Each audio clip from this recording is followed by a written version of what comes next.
ദൈവതിരുനാമത്തിന് മഹത്വം ഉണ്ടാകട്ടെ. നമുക്ക് വീണ്ടും ദൈവവചനചിന്തയുമായി നമുക്കൊന്നിച്ച് വരുവാൻ ദൈവം അവസരം തന്നതിനെ ഓർത്ത് ദൈവത്തിന് സ്തോത്രം. നമ്മൾ കഴിഞ്ഞ ആഴ്ചവട്ടങ്ങളിൽ ന്യായപ്രമാണത്തിൽ കൽപ്പലക എന്നുള്ള വിഷയത്തെക്കുറിച്ചാണ് നമ്മൾ ചിന്തിച്ചത്.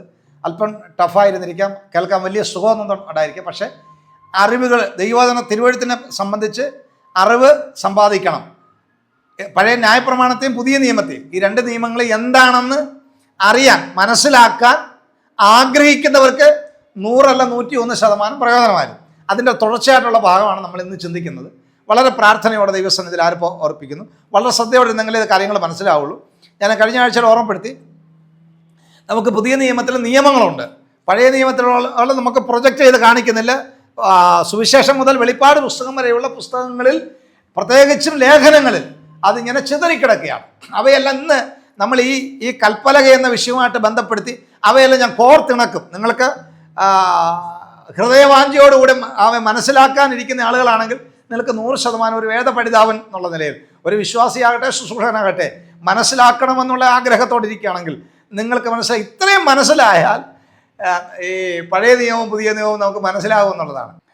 പുതിയ നിയമത്തിലെ എന്താണ് പുതിയ നിയമമെന്ന് വ്യക്തമായി ഗ്രഹിക്കാൻ കഴിയായ നിമിത്തമാണ് ആർക്കെങ്കിലും കുഴപ്പമുണ്ടായിട്ടുണ്ടെങ്കിൽ അതാണ്. അപ്പം ഈ പുതിയ നിയമത്തിൽ പ്രത്യേകിച്ച് ലേഖനങ്ങൾ പൗലോസിൻ്റെ അഗാധ പാണ്ഡിത്യത്താൽ പരിശുദ്ധാത്മാവ് തന്നെ ഉപയോഗിച്ചപ്പോൾ ആ പാണ്ഡിത്യം, തൻ്റെ ജ്ഞാനത്തെ കൂടെ അദ്ദേഹം ശരിക്കും അവിടെ ഉപയോഗിക്കപ്പെടും. അതുകൊണ്ട് അദ്ദേഹത്തിൻ്റെ വാക്കുകൾ, എഴുത്തുകൾ നമുക്ക് ഗ്രഹിക്കുക പ്രയാസകരമാണ്. പക്ഷെ അത് ഗ്രഹിക്കാൻ കഴിയും. പൗലോസ് ആത്മീക ജ്ഞാനം, വിശ്വാസത്തിൽ താൻ വളർന്ന മനുഷ്യനാണ്. ആത്മീകമായിട്ട് വളർന്ന മനുഷ്യനാണ്. ഈ ഇത് അനുഭവമുള്ള ഒരാളിന് മാത്രമേ അത് പറഞ്ഞാൽ മനസ്സിലാവുള്ളൂ.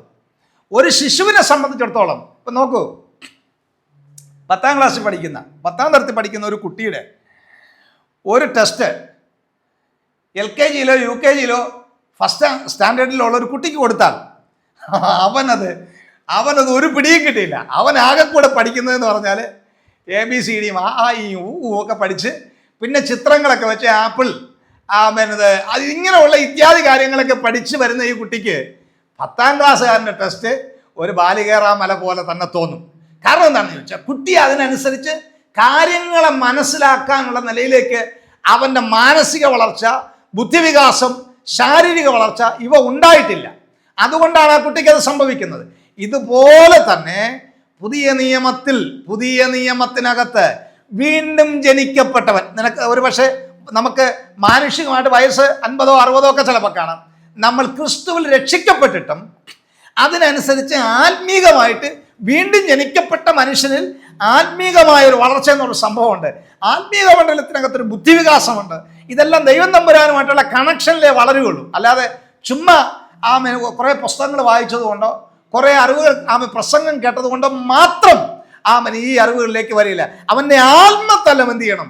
ആത്മതലം വേദപുസ്തകം പറയുന്നത്, അവിശ്വാസികളുടെ ഹൃദയത്തെ ഈ ലോകത്തിന്റെ അധിപതി എന്ത് ചെയ്തിരിക്കുക? പിശാച് അവിശ്വാസികളുടെ ഹൃദയത്തെ കുരുടാക്കിയിരിക്കുന്നു എന്ന് കൊല്ലലേഖനത്തിൽ പറഞ്ഞിരിക്കുന്നു. അപ്പോ കുരുടാക്കിയിരുന്ന നമ്മളെ വെളിച്ചത്തിലേക്ക് കൊണ്ടുവരാണ് രക്ഷിക്കപ്പെട്ടത്. അതിനകത്തുള്ള ആ പിശാചിന്റെ സമ്പൂർണമായ പിടിക്കകത്തുനിന്ന് ആത്മാവ് മോചിക്കപ്പെട്ടിട്ടില്ലെങ്കിൽ അവൻ ഈ ആത്മീക കാര്യങ്ങളെ ഗ്രഹിക്കാൻ കഴിയില്ല എന്നുള്ളൊരു സത്യമാണ്. നിങ്ങൾ ബൈബിൾ വായിച്ചാൽ ഉറക്കം വരാം. അതുമല്ലെങ്കിൽ ബൈബിൾ വായിച്ചിട്ട് ഒരു താല്പര്യം തോന്നുന്നില്ല. ഇത് മൂടി വെച്ചിട്ട് പോകാൻ തോന്നും. എന്നാൽ ബൈബിൾ ഒരു ഭാഗം വായിക്കുമ്പോൾ, ഒരു ലേഖന ഭാഗം വായിക്കുമ്പോൾ ആ വായിച്ച ഭാഗത്തിൻ്റെ അർത്ഥം എന്താണെന്ന് ന്യായപ്രമാണത്തിൽ നിന്ന്, പഴയ നിയമത്തിൽ നിന്ന് നമുക്ക് ഉടനെ ഓടി ആ വാക്യങ്ങളിലേക്ക് നമ്മുടെ ബുദ്ധി, നമ്മുടെ ഓർമ്മ അങ്ങോട്ട് സഞ്ചരിച്ചിട്ട് ഇതിൻ്റെ പൊരുൾ ഇന്ന സ്ഥാനത്തുണ്ട് എന്ന് നമുക്ക് ആത്മാവിൽ വിവേചിച്ച് തിരിച്ചറിയാനും ആ 2 വാക്യങ്ങളെ അല്ലെങ്കിൽ അതിലധികം വാക്യങ്ങളെ ഒന്നിച്ചു ചേർത്ത് നമ്മൾ പഠിക്കുമ്പോൾ, ഓഹോ, ഇതാണ് ഇതിൻ്റെ രഹസ്യമെന്ന് മനസ്സിലാക്കാനും ഗ്രഹിക്കാനും കഴിയാത്തടത്തോളം ഈ പുതിയ നിയമം, പൗലോസിന്റെ ലേഖനങ്ങൾ ഒരു ബാലികേറാമല തന്നെയാണ്. ആരെങ്കിലും വഴിതെറ്റിപ്പോയെങ്കിൽ അത് പൗലോസിന്റെ കുറ്റമല്ല, പരിശുദ്ധാത്മാവിന്റെ കുറ്റമല്ല. അവരവർ ദൈവസന്നിധിയിൽ നിന്ന് പരിശുദ്ധാത്മാവിനെ വിധേയപ്പെട്ട് പരിശുദ്ധാത്മാവിന്റെ ഒത്താശയോടുകൂടെ അത് ഗ്രഹിക്കുകയും വായിക്കുകയും അനുസരിക്കാനുള്ള മിടുക്കന്മാരാണല്ലോ. ഇതിന് ഈ ബൈബിൾ വായിക്കുന്ന ചില ആളുകൾ മിടുക്കന്മാർ, ഞാൻ വലിയ സംഭവമാണ്, ഞാൻ വലിയ എന്തൊക്കെ കണ്ടെത്തിയിരിക്കുന്നു എന്ന് പറഞ്ഞ് മിടുക്കന്മാർ ചമയാൻ വേണ്ടി വായിക്കുന്നവർക്കൊന്നും ഇതിനകത്ത് കിട്ടിയില്ല. അതനുസരിക്കാനും ആ വചനത്തെ സ്നേഹിക്കാനുമുള്ള മനസ്സോടുകൂടെ അത് വായിച്ചു കഴിഞ്ഞാൽ ഈ ലേഖനങ്ങളുടെ അകത്തുള്ള മർമ്മങ്ങൾ ചുരുക്കത്തിൽ പറഞ്ഞാൽ അത് നമുക്ക് ഗ്രഹിക്കാൻ കഴിയും. പഴയ നിയമത്തിൻ്റെ വ്യാഖ്യാന പുസ്തകമാണ് പുതിയ നിയമം.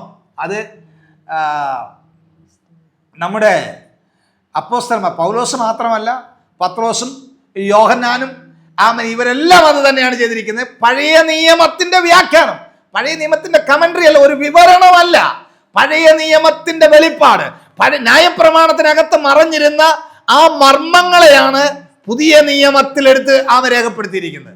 അത് ഗ്രഹിക്കണമെങ്കിൽ നമുക്ക് ആത്മീക വളർച്ച ഉണ്ടാകണം, ആത്മാവിൽ വളരണം, നമ്മുടെ ജീവിതത്തിൽ മാറ്റം ഉണ്ടാകണം. അത് നമ്മൾ വിവേചിച്ചറിയണം. അങ്ങനെ വരുമ്പോൾ മാത്രമേ നമുക്ക് ലേഖനങ്ങളെ വായിച്ച് ഗ്രഹിക്കാൻ കഴിയൂ. അപ്പോ ഞാൻ ഇവിടെ പറഞ്ഞു വന്നത്, നമുക്കിവിടെ ഈ ന്യായപ്രമാണത്തെ പറ്റി ഒരു വ്യക്തമായ, പുതിയ നിയമത്തെ പറ്റി ഒരു വ്യക്തമായ ധാരണ ഈ കൽപ്പനകൾ എന്നുള്ള സബ്ജക്റ്റിലൂടെ നമുക്ക് ഗ്രഹിക്കാനായിട്ട് കഴിയും.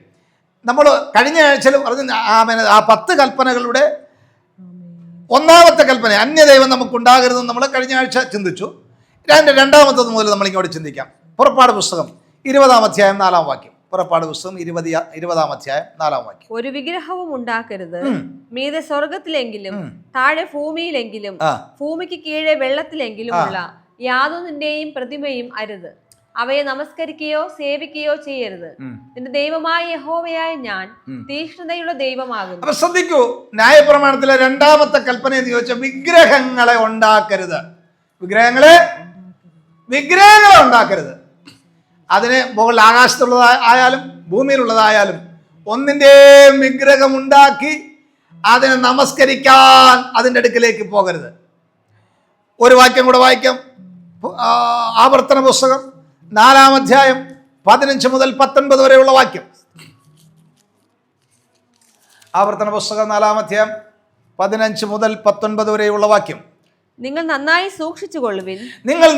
സൂക്ഷിച്ചുകൊള്ളുവിൻ. യഹോവ ഹോരേബിൽ തീയുടെ നടുവിൽ നിന്ന്, യഹോവ മോശയ്ക്ക് പണ്ട് പ്രത്യക്ഷപ്പെടുമ്പോൾ ഹോരേബിൽ തീയുടെ നടുവിൽ നിന്ന് നിങ്ങളോട് അരുളി ചെയ്ത നാളിൽ നിങ്ങൾ രൂപം ഒന്നും കണ്ടില്ലല്ലോ, നിങ്ങൾ ദൈവത്തിന്റെ രൂപം ഒന്നും കണ്ടില്ലല്ലോ. അതുകൊണ്ട് നിങ്ങൾ ആണിന്റെയെങ്കിലും പെണ്ണിന്റെയെങ്കിലും സാദൃശ്യമോ ഭൂമിയിലുള്ള യാതൊരു മൃഗത്തിന്റെയും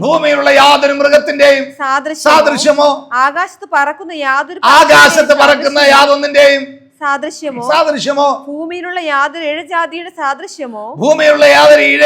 സാദൃശ്യമോ ഭൂമിക്ക് കീഴെ വെള്ളത്തിലുള്ള യാതൊരു മത്സ്യത്തിന്റെ സാദൃശ്യമോ ഇങ്ങനെ യാതൊന്നിന്റെയും പ്രതിമയായ വിഗ്രഹം ഉണ്ടാക്കി വഷളത്വം പ്രവർത്തിക്കാൻ ഇടവരരുത്. അപ്പൊ വിഗ്രഹം ഉണ്ടാക്കുന്നത് ദൈവമുമ്പാകെ ദൈവത്തിന്റെ ദൃഷ്ടിയിൽ വഷളത്വമാണ്.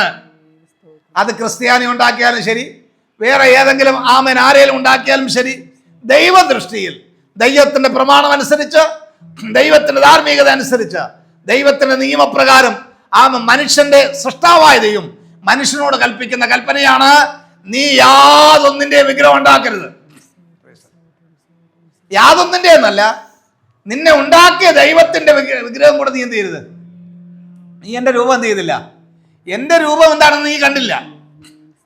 അപ്പൊ ആ സ്ഥിതിക്ക് കാണാത്തതിന്റെയും കാണുന്നതിന്റെയും ഒന്നിന്റെയും രൂപം ഉണ്ടാക്കി വഷളത്വം പ്രവർത്തിക്കരുത്. ദൈവം മുമ്പാകെ വിഗ്രഹം ഉണ്ടാക്കി വിഗ്രഹത്തെ അവൻ നമസ്കരിക്കുകയും ചെയ്യുന്നവനോട് ബൈബിൾ പറയുന്നു, നീ വഷളനാണ്.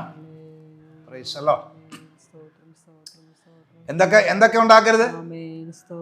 ആണിന്റെ ഉണ്ടാക്കരുത്, പെണ്ണിന്റെ ഉണ്ടാക്കരുത്. ആകാശത്തില് പറക്കുന്ന പറവജാതിയുടെ ഉണ്ടാക്കരുത്. പിന്നെ ഇഴയുന്ന ഇഴജാതിയുടെ, പാമ്പിന്റെയും പഴുതാരയുടെയും ഒന്നും നീ വിഗ്രഹം ഉണ്ടാക്കരുത്. കടലിലെ മത്സ്യത്തിന്റെ രൂപം ഉണ്ടാക്കരുത്. കടലിലുള്ള ജലജന്തുക്കളുടെ ഒന്നും എന്ത് ചെയ്യരുത്, ഉണ്ടാക്കി നമസ്കരിക്കരുത്. പ്രത്യേക ദൈവത്തെ അറിഞ്ഞിരിക്കുന്ന ജനത്തോടുള്ള ദൈവത്തിന്റെ കൽപ്പനയാണ്. ഞാൻ കുറച്ചുകൂടെ 1-2 വാക്യങ്ങളുടെ ഇത് പഴയ നിയമത്തിലെ വാക്യങ്ങളാണ്. അപ്പൊ പുതിയ നിയമത്തിൽ വിഗ്രഹം ഉണ്ടാക്കാമോ?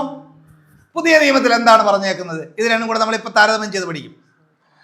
കൊരിന്ത്യർക്ക് എഴുതിയ 1 കൊരിന്ത്യർ 10-ാം അധ്യായം 14-ാം വാക്യം. അതുകൊണ്ട് പ്രിയരെ, വിഗ്രഹാരാധന വിട്ടോടുവിൻ.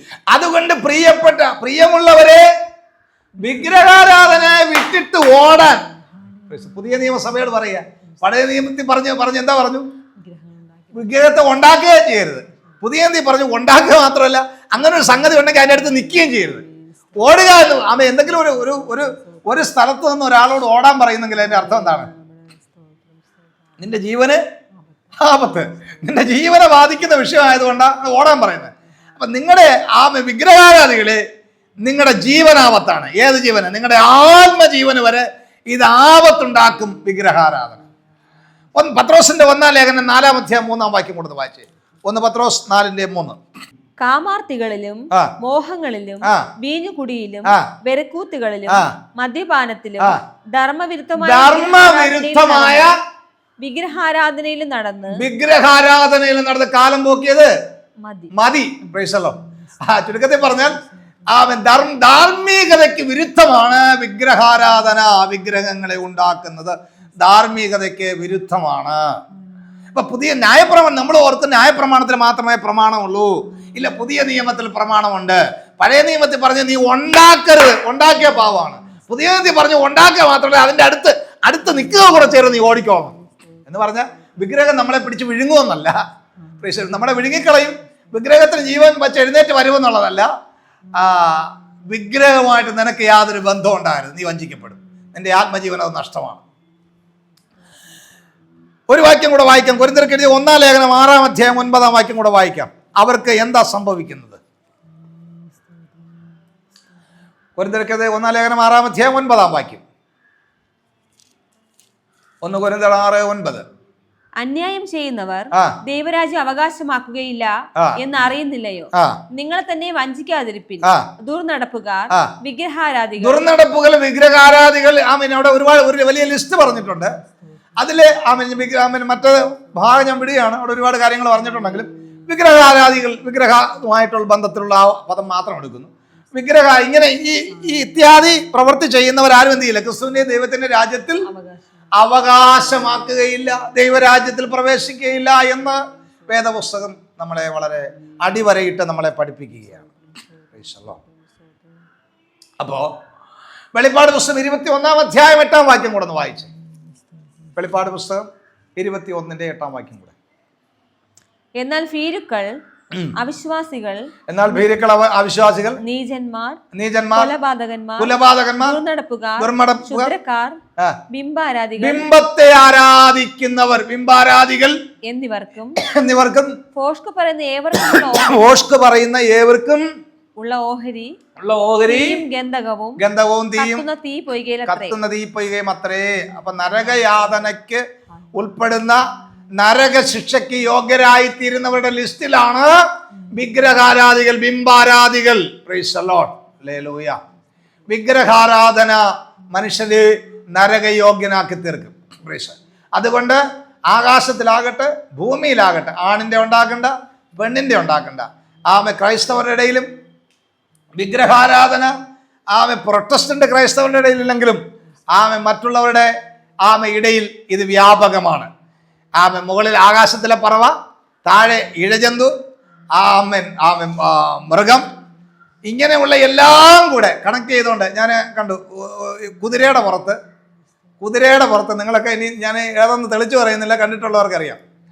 കുതിരയുടെ പുറത്തൊരു മനുഷ്യൻ, അയാള് കയ്യിൽ കുന്തവും പിടിച്ച്, താഴെ കുതിരയുടെ അടിവശത്ത് ഒരു വ്യാളി, അതിന് എന്തോ ഉണ്ട്, അതിന് ചിറകുണ്ട്.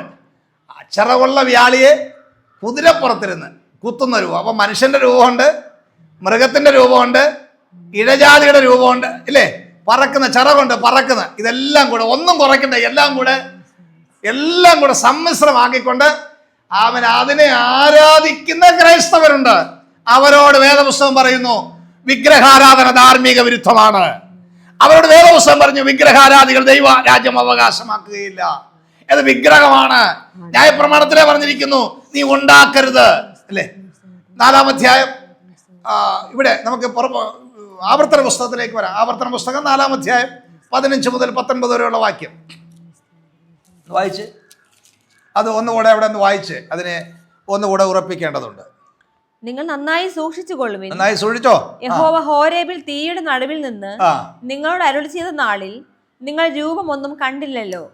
അതുകൊണ്ട് നിങ്ങൾ ആണിന്റെയെങ്കിലും പെണ്ണിന്റെയെങ്കിലും സാദൃശ്യമോ, കണ്ടോ, ആണിന്റെ സാദൃശ്യം, പെണ്ണിന്റെ സാദൃശ്യം, ഭൂമിയിലുള്ള യാതൊരു മൃഗത്തിന്റെ സാദൃശ്യം, ആകാശത്ത് പറക്കുന്ന യാതൊരു ആകാശത്തിൽ പറക്കുന്ന യാതൊരു പക്ഷിയുടെയും സാദൃശ്യമോ, ഭൂമിയിലുള്ള യാതൊരു ഇഴജാതിയുടെയും സാദൃശ്യമോ, ഭൂമിക്ക് കീഴെ വെള്ളത്തിലുള്ള സാദൃശ്യമോ, ഇങ്ങനെ യാതൊന്നിന്റെയും വിഗ്രഹം ഉണ്ടാക്കി വഷളത്വം പ്രവർത്തിക്കരുത്.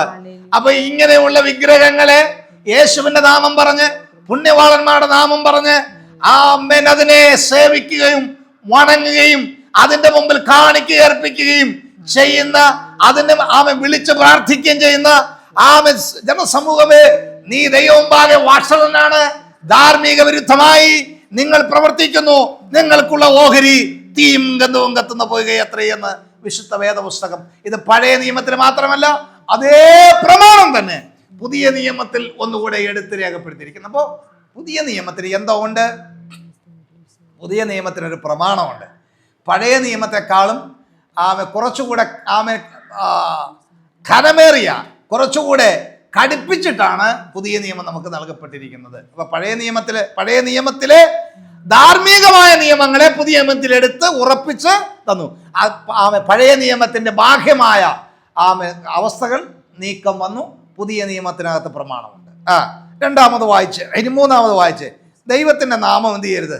വായിച്ച് 20 പുറപ്പാട് 20:7. നിന്റെ ദൈവമായ യഹോവയുടെ നാമം വൃഥാ എടുക്കരുത്. തന്റെ നാമം വൃഥാ എടുക്കുന്നവനെ യഹോവ ശിക്ഷിക്കാതെ വിടുകയില്ല. ദൈവത്തിന്റെ നാമം വൃഥാ എടുക്കരുത്. അത് പഴയ നിയമത്തിന്റെ ഒരു വ്യവസ്ഥയാണ്. പഴയ നിയമത്തിൽ ദൈവത്തിന്റെ നാമം ചൊല്ലി സത്യം ചെയ്യാൻ പാടില്ല. ദൈവനാമം യഹോവയുടെ നാമം ഈ പഴയ നിയമത്തിൽ ന്യായപ്രമാണം, അന്ന് ഈ അച്ചടിയില്ലാതെ അവര് പ്രത്യേകം തയ്യാറാക്കിയ എഴുത്തുകോൾ കൊണ്ട്, പ്രത്യേകം തയ്യാറാക്കിയ മക്ഷി കൊണ്ട് ആണ് ചായങ്ങൾ ചേർത്താണ് ഇതിനെ പകർത്തിയെഴുതുന്ന ശാസ്ത്രിമാർ പോലും യഹോവയുടെ നാമം വരുന്ന യഹോവ എന്ന പദം എഴുതണമെങ്കിൽ അവിടെ ആ പഴയ ബ്രഷ്, ആ എഴുത്തുകോൽ ഉപേക്ഷിച്ചിട്ട് പുതിയ എഴുത്തുകോൽ കൊണ്ട് ആ ഭാഗം എഴുതും. അത്ര ഭയങ്കരത്വത്തോടുകൂടെ, അത്ര ഭയത്തോടും നടുക്കത്തോടും കൂടെയാണ് ആ പദം പോലും ഉപയോഗിച്ചിരുന്നത്. ദൈവത്തിന്റെ നാമം എന്ത് ചെയ്യരുത്? വൃഥാ എടുക്കരുത്. വെറുതെ എടുത്ത് ദൈവനാമത്തിൽ. ഞാൻ ഈ യൂട്യൂബിലും അവിടെ ഇവിടെയൊക്കെ കണ്ടിട്ടുണ്ട്, അടുത്തവനെ പറ്റി അപവാദം പറയാൻ തുടങ്ങുമ്പോഴേ ദൈവനാമത്തിന് മഹത്വം ഉണ്ടാകട്ടെ.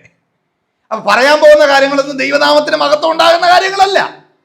അവിടെയും ദൈവനാമത്തിന് മഹത്വം ഉണ്ടാകട്ടെ എന്ന് പറഞ്ഞാണ് തുടങ്ങുന്നത്. അപ്പൊ ഈ പരിപാടി അവസാനിപ്പിക്കണം. ദൈവത്തിന്റെ നാമം ഇപ്പൊ നോക്കണം. ദൈവത്തിന്റെ നാമത്തെ ഒരു കച്ചവട ചരക്കാക്കി മാറ്റി. ഞാൻ ചിലടത്ത് കാണാം, ബദേൽ ചിക്കൻ സ്റ്റാൾ. ദൈവത്തിന്റെ നാമമാണെങ്കിലും അതൊരു ദൈവത്തിന്റെ നാമത്തോട് ബന്ധമില്ലെങ്കിലും ദൈവ സാന്നിധ്യമുള്ളൊരു പേരാണ് ബദേൽ ചിക്കൻ സ്റ്റാൾ. ഈ അടുത്തിടയ്ക്ക് ഞാൻ വേറെ അടുത്ത് പോകുമ്പോൾ യാഹുവേ സർവീസ് സെന്റർ, വണ്ടി കഴുകുന്ന സർവീസ് സെന്ററിന്റെ പേരെന്താണ്? ഈ യാഹുവേ. വെളിവുകേടല്ലേ? Jesus lorry. ഇനി ബാക്കിയൊക്കെ നിങ്ങൾ വ്യാഖ്യാനിക്കുക. നിങ്ങളുടെ ശ്രദ്ധയിലേക്ക് എന്തൊക്കെ വരുന്നത്? ഇതെല്ലാം ഒരുതരം കച്ചവടം, ദൈവത്തിന്റെ നാമത്തെ കച്ചവടമാക്കുന്ന കച്ചവട മനോഭാവമാണ്. അത് ദൈവനാമത്തോടുള്ള സ്നേഹം കൊണ്ടൊന്നും അല്ല, ദൈവനാമത്തെ കച്ചവടമാക്കുന്ന അറിവില്ലായ്മയുടെ ഒരു വലിയ അവതരണ രീതിയാണത്. ദൈവനാമത്തെ നമ്മുടെ കച്ചവടങ്ങൾക്ക് വേണ്ടിയോ നമ്മുടെ ഏതെങ്കിലുമൊക്കെ ലാഭത്തിന് വേണ്ടിയോ ഉപയോഗിക്കേണ്ടതല്ല. അത് സകല നാമത്തിനും മേലായ നാമമാണ്. ആ നാമത്തിനുള്ള മഹത്വം കൊടുക്കുവാനും ആ നാമത്തിനെ ഉയർത്തി കാണിക്കുവാനും നമ്മൾ തയ്യാറാകണം. നാലാമത്തെ കാര്യം വായിച്ചാട്ടെ. പുറപ്പാട് പുസ്തകം 20:8. ശബത്ത് നാളിനെ ശുദ്ധീകരിപ്പാൻ ഓർക്ക. 6 ദിവസം അധ്വാനിച്ച് നിന്റെ വേല മുഴുവൻ ചെയ്യുക. 7-ാം ദിവസം നിന്റെ ദൈവമായ യഹോവയുടെ ശബത്താകുന്നു. അന്ന് നീയും നിന്റെ പുത്രനും പുത്രിയും നിന്റെ വേലക്കാരനും വേലക്കാരിയും നിന്റെ കന്നുകാലികളും നിന്റെ പടിവാതിലിനകത്തുള്ള പരദേശിയും ഒരു വേലയും ചെയ്യരുത്. ഒരു വേലയും ചെയ്യരുത്. നിങ്ങൾ എന്ത് ചെയ്യണം? സ്വസ്ഥമായിരിക്കണം. 7-ാമത്തെ നാള് വിശ്രമത്തിന്റെ സ്വസ്ഥതയുടെ നാളാണ്. ദൈവത്തെ ആരാധിക്കാനും മഹത്വപ്പെടുത്താനും സ്വസ്ഥമായിരിക്കേണ്ട നാളായിട്ടാണ് ശബത്ത് നാളിന് 7-ാമത്തെ ദിവസത്തെ നൽകപ്പെട്ടിരിക്കുന്ന ന്യായപ്രമാണത്തിൽ 7. ഈ 4 നിയമങ്ങൾ, ആദ്യത്തെ ശബത്ത് വരെയുള്ള അന്യദൈവം ഉണ്ടാകരുത്, വിഗ്രഹങ്ങളെ ഉണ്ടാക്കരുത്, ദൈവത്തിന്റെ നാമം വൃഥാ എടുക്കരുത്, ശബത്ത് നാളിനെ ശുദ്ധീകരിക്കാം. ഈ 4 നിയമങ്ങളും ദൈവവും മനുഷ്യനും തമ്മിൽ അനുഷ്ഠിക്കപ്പെടേണ്ട, ആചരിക്കപ്പെടേണ്ട നിയമങ്ങളാണ്. 4 നിയമങ്ങൾ. ബാക്കിയുള്ള 6 നിയമങ്ങളും മനുഷ്യനുമായിട്ടുള്ള ബന്ധത്തിൽ അനുഷ്ഠിക്കപ്പെടേണ്ടവയാണ്. അപ്പൊ ഈ 4 നിയമങ്ങളിൽ 4-ാമത്തെ നിയമം ശബത്ത് നാളിനെ എന്ത് ചെയ്യണം? ശുദ്ധീകരിക്കണം. നമുക്ക് ശബത്ത് നാളിനെ പറ്റി അറിയാം. വാരത്തിന്റെ അവസാന ദിവസം 7-ാം നാള്. 7-ാം നാള് എല്ലാ ജോലിയിൽ നിന്ന് നിവൃത്തരായി 7-ാം നാള് സ്വസ്ഥമായിരുന്നു. ഒരു ജോലിയും ചെയ്യാൻ പാടില്ല. സ്വസ്ഥമായിരുന്ന ദൈവത്തെ എന്ത് ചെയ്യണം? ഭയത്തോടും ഭക്തിയോടും കൂടെ ദൈവത്തെ സേവിക്കണം. 6 നാളും അധ്വാനിക്കാം, പക്ഷേ 7-ാമത്തെ നാള് സ്വസ്ഥമായിരിക്കണം. പുതിയ നിയമത്തിൽ അങ്ങനെ ഒരു വ്യവസ്ഥയുണ്ടോ? പഴയ നിയമത്തിൽ 7-ാമത്തെ നാള് വ്യവസ്ഥയാണ്.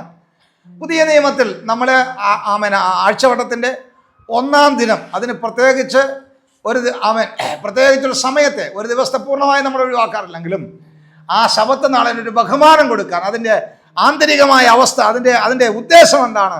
ആ ദിവസത്തിന് ദൈവത്തെക്കുറിച്ച് ചിന്തിക്കാനും ദൈവത്തെ മനസ്സിലാക്കാനും ദൈവത്തെ ആരാധിക്കാനും സ്വസ്ഥതയോടിരുന്ന് ദൈവത്തെ ചിന്തിക്കാനും പഠിക്കാനും ദൈവമെന്നുള്ള ആ ബന്ധത്തെ നിലനിർത്താനും വേണ്ടിയിട്ടാണ് ശബത്ത് നാളിന് നൽകിയിരുന്നത്. പുതിയ നിയമത്തിൽ എന്താണ് വ്യവസ്ഥ? എബ്രായലേഖനം 10:24 വായിച്ചേ. എബ്രായലേഖനം 10. നമ്മുടെ സഭായോഗങ്ങളെ ഉപേക്ഷിക്കാതെ തമ്മിൽ പ്രബോധിപ്പിച്ചുകൊണ്ട് സ്നേഹത്തിനും സൽപ്രവൃത്തികൾക്കും ഉത്സാഹം വർദ്ധിപ്പിക്കുവാൻ അന്യോന്യം സൂക്ഷിച്ചുകൊള്ളു. 13:16 കൂടെ ഒന്ന് വായിച്ചോളൂ. 13:16 കൂടെ. നന്മ ചെയ്യുവാനും കൂട്ടായ്മ കാണിപ്പാനും മറക്കരുത്. ഈ വക യാഗത്തിലല്ലോ ദൈവം പ്രസാദിക്കുന്നത്. അപ്പൊ 10-ാം അധ്യായം 24-ാം വാക്യം പുതിയ നിയമത്തിൽ ഏതാണ്? എബ്രായലേഖനത്തിൽ പറഞ്ഞിരിക്കുന്നു, ചിലർ സഭായോഗങ്ങളിൽ ഉപേക്ഷയായി വിചാരിക്കുന്നത് പോലെ നിങ്ങൾ എന്ത് ചെയ്യരുത്?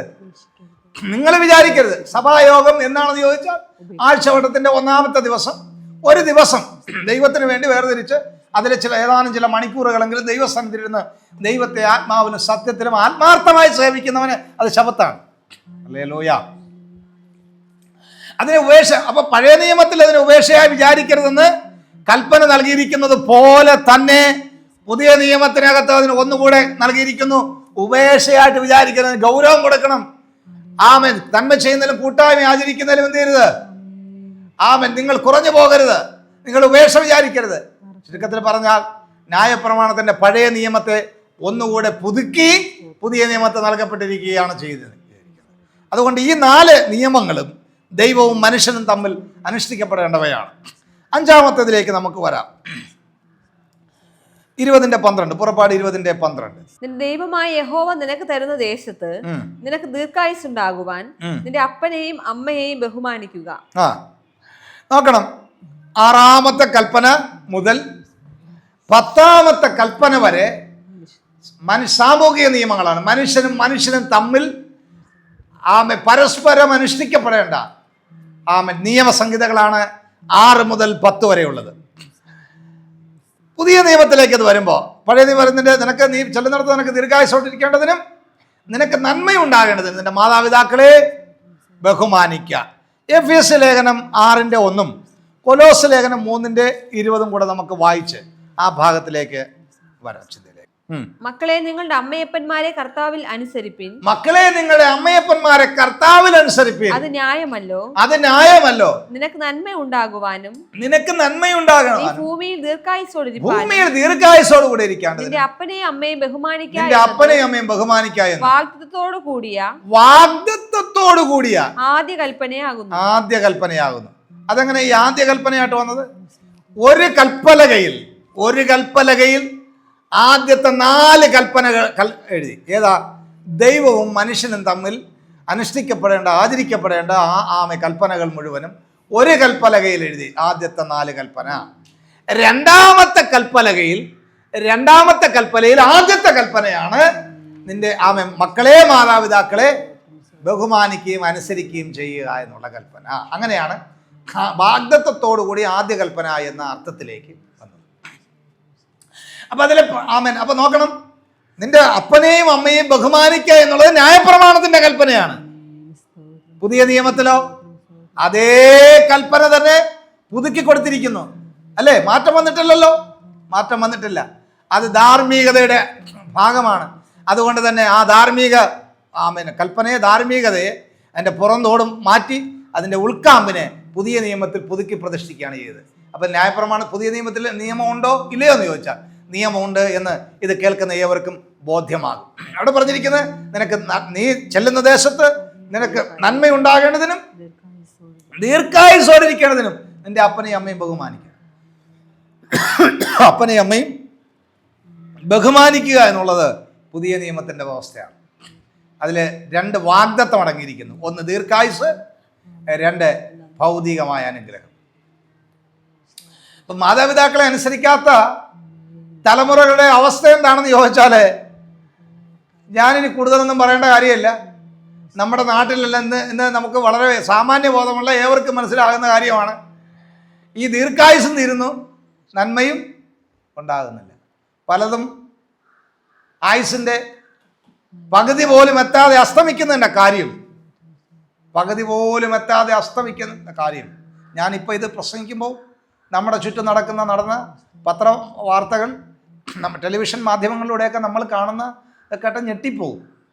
ചിന്തിക്കാൻ കഴിയാത്ത, നമ്മുടെ ചിന്തയ്ക്കും അപ്പുറമായി ഉള്ള സംഭവങ്ങളാണ് നടക്കുന്നത്. ഇതൊക്കെ എല്ലാം ഏതിൻ്റെ കാരണമാണെന്ന് ചോദിച്ചാൽ മാതാപിതാക്കന്മാരെ അനുസരിക്കാത്തൊരു തലമുറ.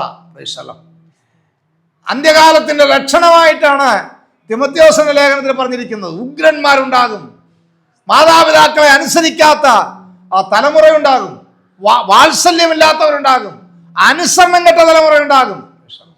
ഇത് നമ്മുടെ സാമൂഹിക നിയമങ്ങൾ, നമ്മുടെ രാജ്യത്തിൻ്റെ നിയമങ്ങൾ, നമ്മുടെ എന്നല്ല, പരിഷ്കൃതരെന്ന് അഭിമാനിക്കുന്ന സകല രാജ്യങ്ങളിലും ഇത്തരം പ്രവണതകൾ കൂടിക്കൊണ്ടിരിക്കുക. ഹല്ലേലൂയ.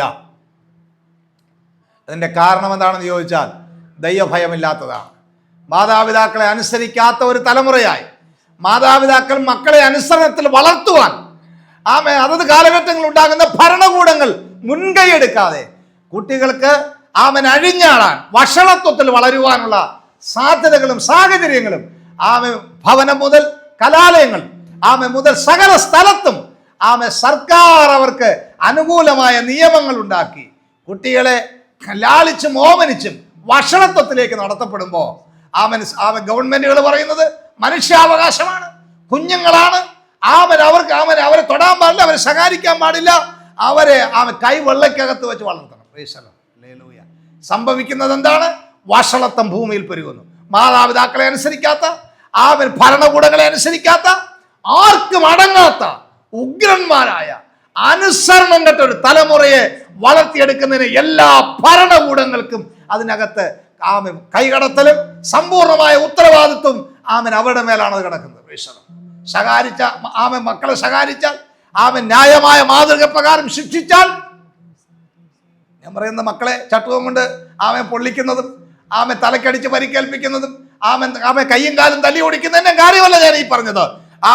കർത്താവിലും ബാലശിക്ഷയിലും പത്യോപദേശത്തിലും വളർത്തുവാൻ ആരെങ്കിലും ശ്രമിച്ചാൽ അവർക്കെതിരെ ഗവൺമെന്റ് അവരെ പിടിച്ച് അകത്തിടുമ്പോൾ ഓർക്കണം, ഒരു തലതിരിഞ്ഞ തലമുറയെ നമ്മുടെ സമൂഹത്തിൽ സൃഷ്ടിച്ചെടുക്കുകയാണെന്നുള്ള കാര്യം. നാളെ ഈ ഭരണകൂടത്തിന് ഇവർ തലവേദനയാണ്. നാളെ എന്നല്ല, ഇപ്പൊ തലവേദന ആരംഭിച്ചു കഴിഞ്ഞു. അതുകൊണ്ട് കേവലം 4 വോട്ടിനും കേവലം ഏതെങ്കിലും ഒരു ചെത്ത കസേരയ്ക്കും വേണ്ടിയിട്ട് ഒരു തലമുറയെ നശിപ്പിച്ചു കളയുമ്പോൾ ഓർക്കണം, നാളെ അനുഭവിക്കാൻ നിങ്ങളുടെ തലമുറകള് ഭരണകൂടത്തിന്റെ ഭരണകർത്താക്കന്മാരുടെ തലമുറകൾ നിങ്ങൾ ഇതിന്റെ ഭവിഷ്യത്ത് അനുഭവിക്കും. നിങ്ങളുടെ കുടുംബത്തിനകത്ത് ഇതിന്റെ ഭവിഷ്യത്ത് അനുഭവിക്കുമെന്ന് നിങ്ങൾ തിരിച്ചറിയണം.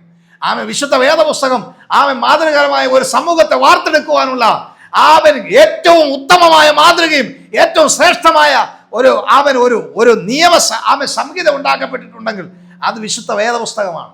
അതിനകത്ത് പറഞ്ഞിരിക്കുന്നത് മക്കളെ ബാലശിക്ഷയിലും പത്യോപദേശത്തിലും പോറ്റി വളർത്തണമെന്നാണ്. പോറ്റി വളർത്തണം. എന്നിട്ട് താഴോട്ട് പറഞ്ഞിരിക്കുന്നത് നിങ്ങൾ അവരെ വല്ലാതെ കോപിപ്പിക്കരുത് എന്ന് പറഞ്ഞാൽ 24 മണിക്കൂറും മാതാപിതാക്കന്മാരുടെ സകല ടെൻഷനുകളും മക്കളുടെ മേൽ അമർത്തി മക്കളുടെ മേൽ പ്രകടിപ്പിച്ച് അവരുടെ ജീവിതത്തിലെ ടെൻഷനെല്ലാം എല്ലാത്തിനും കുഞ്ഞുങ്ങളെ കുറ്റവാളികളാക്കി കുഞ്ഞുങ്ങളെ തല്ലി കുഞ്ഞുങ്ങളെ ഹൃദയത്തെ കഠിനമാക്കരുത് എന്ന് തന്നെയാണ് അവിടുത്തെ. അതേസമയം പറഞ്ഞിരിക്കുന്നു അവരെ പത്യോപദേശത്തിലും ബാലശിക്ഷയിലും പോറ്റി വളർത്തണം. അപ്പോൾ ന്യായപ്രമാണത്തിലെ പ്രമാണം തന്നെയാണ് ഇവിടെ നമുക്ക് മാറ്റി അതിനെ പുതുക്കി നൽകിയിരിക്കുന്നത്. അത് മനോഹരമായിട്ട് നൽകിയിട്ടുണ്ട്. ആകയാൽ ആ പ്രമാണത്തിൽ വളരുന്ന ഒരു കുട്ടിയും സമൂഹത്തിന് ഒരു സാമൂഹിക രോഗിയായി തീരത്തില്ല, കുടുംബത്തിന് അവന് ദുഷ്ടനായിട്ട് മാറുകയുമില്ല എന്നുള്ളതിന് യാതൊരു സംശയവും. അപ്പം ഞാൻ പറഞ്ഞു വന്നത്, സൂചിപ്പിച്ചു വന്ന കാര്യം, പഴയ നിയമത്തിൽ ഈ 10 കൽപ്പനകളിലെ 6-ാമത്തെ കൽപ്പന 5-ാമത്തെ കൽപ്പനയാണ് മാതാപിതാക്കളെ ബഹുമാനിക്കുക എന്നുള്ളത്. അതേ കൽപ്പന തന്നെ പുതിയ നിയമത്തിൽ നൽകിയിട്ടുണ്ട്. അപ്പൊ പുതിയ നിയമത്തിനകത്ത് നിയമമുണ്ട് എന്നുള്ളതാണ് ഞാൻ ഒരിക്കൽ കൂടെ ഊന്നി പറയുന്നത്. പുതിയ നിയമത്തിനകത്ത് നിയമമുണ്ട്. നമുക്ക് തോന്നിയവാസം ജീവിക്കാനല്ല പുതിയ നിയമം നൽകപ്പെട്ടിരിക്കുന്നത് എന്ന് നമ്മൾ തിരിച്ചറിയണം.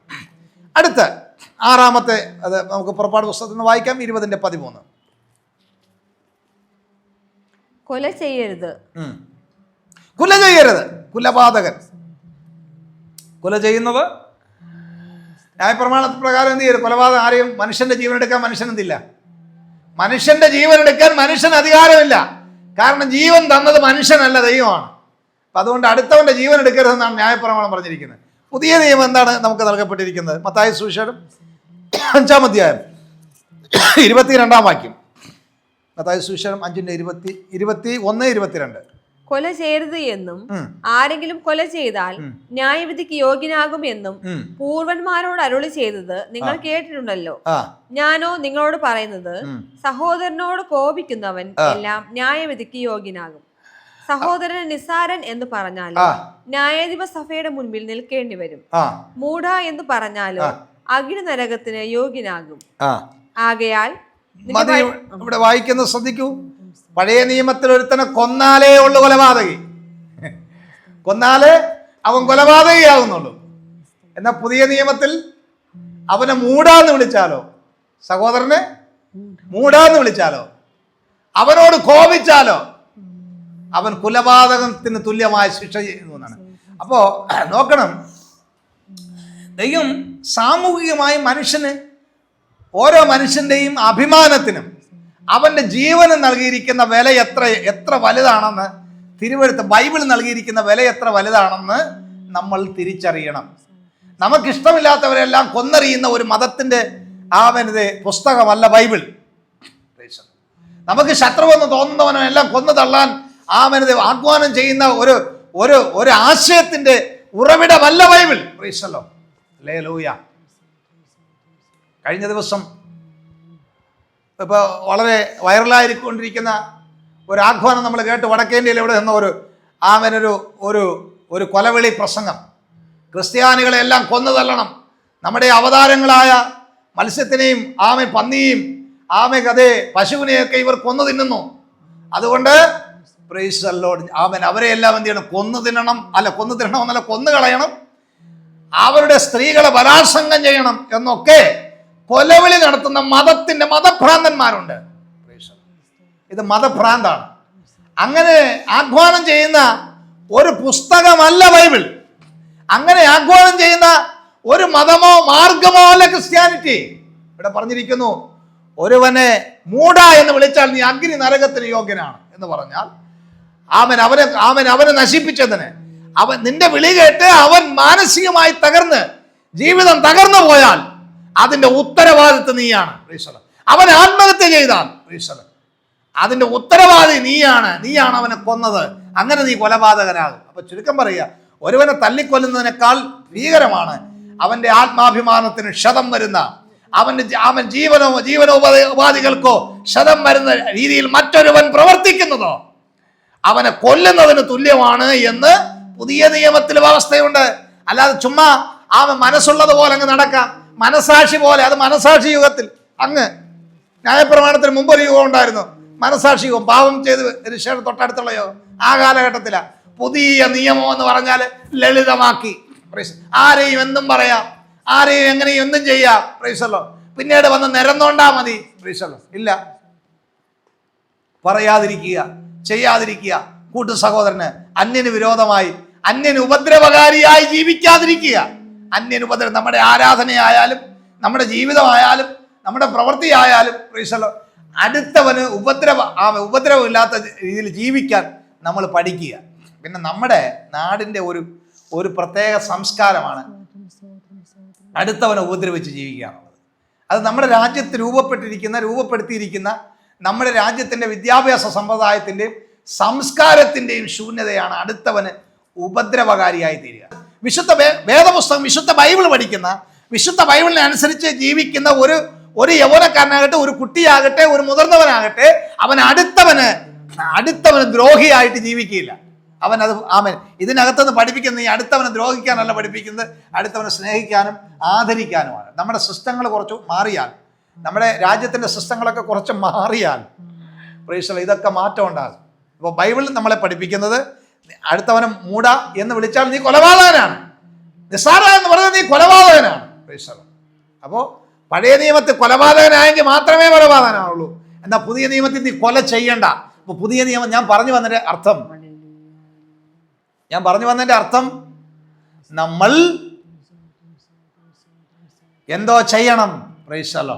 പുതിയ നിയമത്തിനകത്ത് നിയമമുണ്ട്. നിയമം ഇല്ലെന്ന് പറയുന്ന ആരെങ്കിലും ഉണ്ടെങ്കിൽ തിരിച്ചറിയണം, പുതിയ നിയമത്തിനകത്ത് നിയമം കുറച്ചുകൂടെ കഠിനമാക്കി തന്നിരിക്കുകയാണ്. അടുത്ത നമുക്ക് ചിന്തയിലേക്ക് കൂടെ വരാം. 7-ാം വാക്യം, പുറപ്പാട് പുസ്തകം 20:14.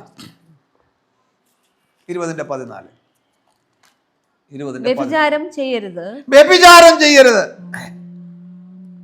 പഴയ നിയമത്തിൽ ഞാൻ മുമ്പേ പ്രാരംഭത്തിൽ ഓർപ്പിച്ചതുപോലെ ഒരു സ്ത്രീയും പുരുഷനും കൂടി അവിഹിതമായ ഒരു ബന്ധത്തിൽ ഏർപ്പെട്ടെങ്കിൽ മാത്രമേ വ്യഭിചാരമായിട്ട് മാറുന്നുള്ളൂ പഴയ നിയമത്തിൽ. എന്നാൽ പുതിയ നിയമത്തിൽ അങ്ങനല്ല. സംഭവം നേരെ തിരിച്ചാണ്. വായിച്ചേ, മത്തായി എഴുതിയ സുവിശേഷം 5:27-28. 5:27-28. വ്യഭിചാരം ചെയ്യരുത് എന്ന് അരുളി ചെയ്തത് നിങ്ങൾ കേട്ടിട്ടുണ്ടല്ലോ. വ്യഭിചാരം ചെയ്യരുത് എന്ന് അരുളി ചെയ്തത് നിങ്ങൾ കേട്ടിട്ടുണ്ടല്ലോ. ഞാനോ നിങ്ങളോട് പറയുന്നു, സ്ത്രീയെ മോഹിക്കേണ്ടതിന് അവളെ നോക്കുന്നവൻ എല്ലാം മോഹത്തോടുകൂടെ അവളെ നോക്കുന്നവനെല്ലാം ഹൃദയം കൊണ്ട് അവളോട് വ്യഭിചാരം ചെയ്തു പോയി. അയ്യോ, പഴയ നിയമമാണോ കട്ടി, പുതിയ നിയമമാണോ കട്ടി? കഠിനം പഴയ നിയമമാണോ പുതിയ നിയമമാണോ? പുതിയ നിയമമാണ്. ഞാൻ പറഞ്ഞല്ലോ നേരത്തെ, ഒരുവനെ കൊന്നാലേ കൊലപാതകയാവുള്ളൂ. ഇവിടെ പുതിയ നിയമം പറയുന്നു, ഒരുവനെ നിസ്സാര എന്ന് വിളിച്ചാൽ, മൂട എന്ന് വിളിച്ചാൽ, അവനെ അപഹസിച്ചാൽ, അവനെ തരം താഴ്ത്തി കെട്ടിയാൽ, അവനെ സമൂഹത്തിന്റെ മധ്യത്തിൽ അവനെ കരിവാരി തേച്ചാൽ, നീ കൊലപാതക തുല്യനാണ്, കൊലപാതകിയാണ്.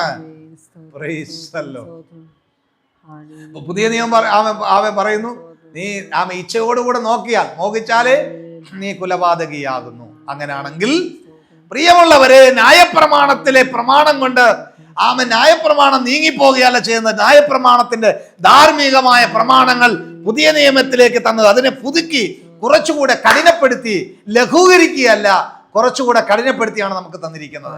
ഇതിന്റെ ചുവട് പിടിച്ചതാണ് ബാക്കി നിയമങ്ങളെല്ലാം പുതിയ നിയമത്തിലുണ്ട്.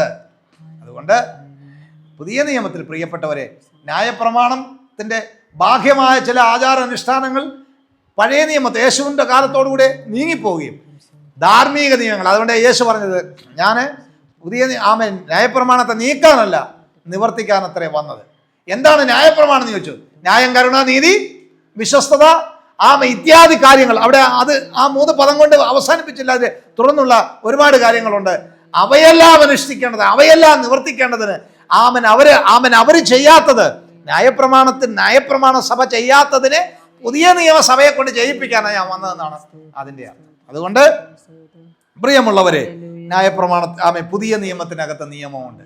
എന്താണ് പുതിയ നിയമം, എന്താണ് പഴയ നിയമമെന്ന് നമ്മൾ ഈ തിരുവെഴുത്തുകളിലൂടെ ഏകദേശം നമുക്ക് മനസ്സിലാക്കാൻ കഴിഞ്ഞു. ഇനി ബാക്കി ഒരു 3 നിയമങ്ങൾ കൂടെ ഉണ്ട്. ആ 3 നിയമങ്ങളും അതിൻ്റെ മറ്റു ചില വശങ്ങളും കൂടെ കുറച്ചുകൂടെ ആഴമായിട്ട് നമ്മൾ അടുത്ത അടുത്ത പാർട്ടിൽ നമ്മൾ ചിന്തിക്കുന്നതായിരിക്കും.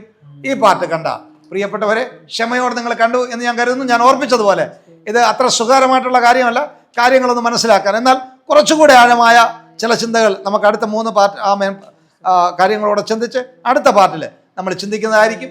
ഇതുവരെ കണ്ട എല്ലാവർക്കും എൻ്റെ സ്നേഹവും നിങ്ങളെ ഒരിക്കൽ കൂടെ അറിയിക്കുന്നു. ദൈവം നമ്മെ അനുഗ്രഹിക്കുമാറാകട്ടെ.